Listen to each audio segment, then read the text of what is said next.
Let me go back to 1937. Okay. We had a grocery store. They had wooden floors, but the old floors were bad, it was used lumber. So they had bought linoleum and put on. That's roll out linoleum. And I was getting my lessons under a drop light. You ever seen a drop light with just cord with a socket on the end of it? Uh-huh. It was in winter time. We had a big wood stove to heat that store up. And I was sitting there trying to get my homework. And I looked where two pieces of linoleum came together, and there was something green there.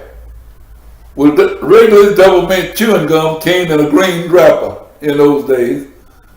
So I got up and I said, "That's a gum wrapper. I'm gonna pick it up." So when I picked it up, it was a $20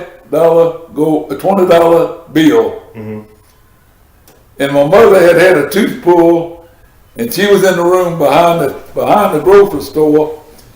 And you can imagine a 12-year-old boy how I was cutting up and raising, so tickled about, never had seen a $20 bill in my life.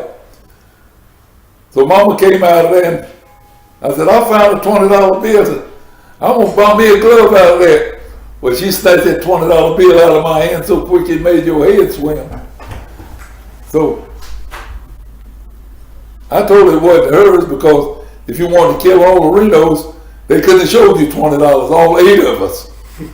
and so she took the $20 bill, and I begged her for 2 weeks to give me $2. Every time I go uptown and see one of them shoot 'em ups on a Sunday, on a Saturday, it cost a dime to see one of them shoot 'em ups, and I would go through Sid and Roebuck, and they had a little bit of store in those days, and they had this glove under glass, and it was signed by one of the Yankees, first baseman, Lou Gehrig. He was some kind of a ball player. And every time I went uptown, I made it my business go by that glass and look at that glove. My mouth was just absolutely watering. So I begged her for 2 or 3 weeks, and she finally gave me $2. She tied it in a knot in a white handkerchief, told me, "Be sure you don't lose it."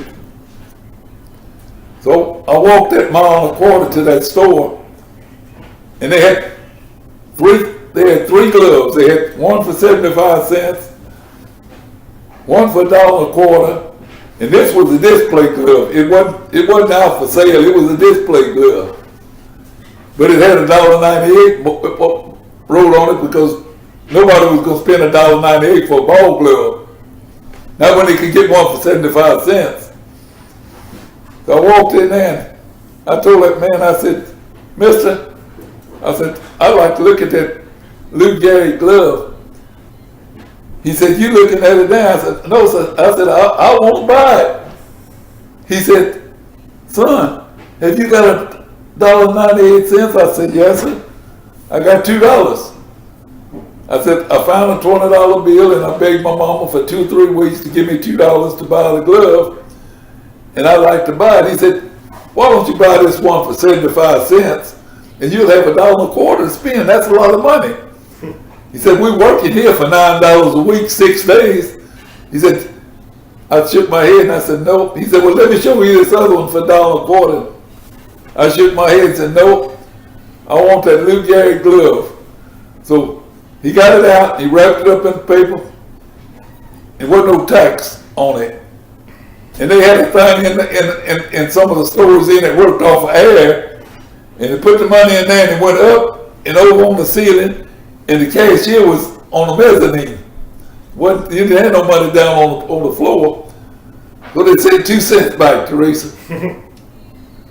So he gave me the 2 cents. I put the glove up under my arm, and I started walking. And it had a big colored woman, had a snow cone stand on Lee Street in the colored section. But I walked through there, never worried about nobody bothering me.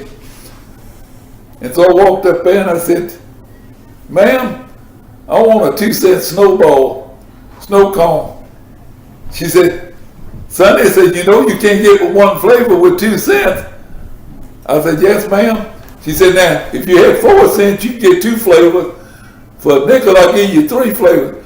I said, ma'am, I ain't got but 2 cents. I said, make it strawberry. So she made that ice cream out of strawberry, and I was the happiest little 12-year-old boy that ever walked in Louisiana. Oh, what a great story. That happened when I was 12 years old in 1937.